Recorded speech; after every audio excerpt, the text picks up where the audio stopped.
नमस्कार साथियों, स्वागत है एक बार फिर आपका।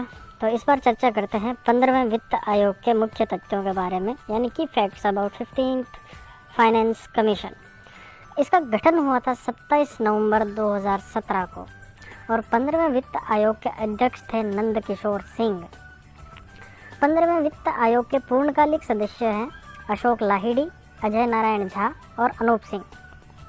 पार्ट टाइम सदस्य हैं इसके रमेश चंद्र, शक्तिकांत दास ने नवंबर 2017 से दिसंबर 2018 तक आयोग के सदस्य के रूप में कार्य किया था और इस आयोग के सचिव हैं श्री अरविंद मेहता। मूल विभाग है इसका जिसके अंतर्गत यह कार्य करता है आर्थिक मामलों का विभाग, वित्त मंत्रालय। संवैधानिक प्रावधान अनुच्छेद 280 के तहत वित्त आयोग का गठन किया गया है और इसका गठन हुआ है भारत के राष्ट्रपति द्वारा। अवधि है इसकी 5 वर्ष तक के लिए, 2021 से लेकर 2026 तक। ये अपनी वार्षिक रिपोर्ट पेश करेगा 2020-21 में। वित्त आयोग क्या है? What is finance commission? वित्त आयोग भारत के राष्ट्रपति द्वारा गठित एक संवैधानिक निकाय है जो केंद्र के करों में राज्यों की हिस्सेदारी पर अपने सुझाव राष्ट्रपति को देता है। भारतीय संविधान का अनुच्छेद 280 राष्ट्रपति द्वारा 5 वर्षों की अवधि के लिए वित्त आयोग के गठन की परिकल्पना करता है। 15वें वित्त आयोग के चेयरमैन श्री N.K. सिंह हैं। 15वें वित्त आयोग की अवधि 1 अप्रैल 2020 से 31 मार्च 2025 तक होनी थी, लेकिन 2 नए केंद्र शासित प्रदेश बनने के कारण वार्षिक रिपोर्ट 2020-21 बनाई गई और इसकी सिफारिशों को 1 फरवरी 2020 से संसद के पटल पर रखा गया था। वित्त आयोग द्वारा 2021 से लेकर 2026 की अवधि के लिए दूसरी रिपोर्ट में अन्य सुझाव दिए जाएंगे और इस अंतिम रिपोर्ट को 30 अक्टूबर 2020 तक राष्ट्रपति को सौंपा जाएगा।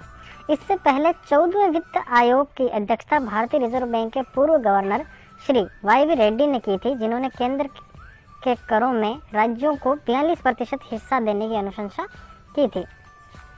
15वें वित्त आयोग की पहली रिपोर्ट की अवधि में ये मुख्य सिफारिशों में शामिल है। राज्यों को टैक्स में हिस्सा, devolution of taxes to states for 2020-21। वित्त वर्ष 2020-21 की अवधि के लिए केंद्र के करों में राज्यों का हिस्सा 41% करने का सुझाव दिया गया है, जो पिछली अवधि 2015 से 2020 का जो वित्त आयोग था, 14वां वित्त आयोग की तुलना में 1% कम है। यह 1% की कमी नवनिर्मित केंद्र शासित प्रदेशों लद्दाख और जम्मू कश्मीर को केंद्र सरकार द्वारा धनराशि देने के लिए की गई है।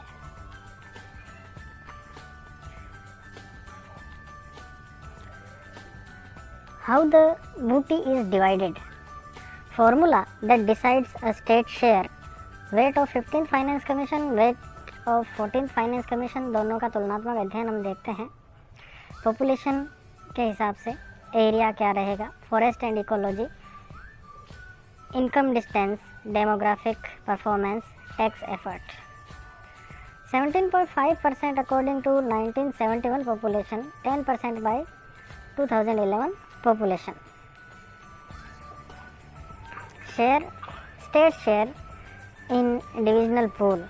अच्छा, मतलब राज्यों का हिस्सा क्या रहेगा इसमें। जैसे 11वां जो वित्त आयोग था उसमें 29.5% हिस्सा था, 12वें वित्त आयोग में 30.5% हिस्सा था, 13वें वित्त आयोग में 32% हिस्सेदारी थी, 42% हिस्सेदारी थी 14वें वित्त आयोग में और वर्तमान 15वें वित्त आयोग में 41% हिस्सेदारी दी गई है। तो दोस्तों, इसी प्रकार नई जानकारी के लिए बने रहिए हमारे साथ और चैनल को लाइक, शेयर और सब्सक्राइब ज़रूर कीजिए। धन्यवाद।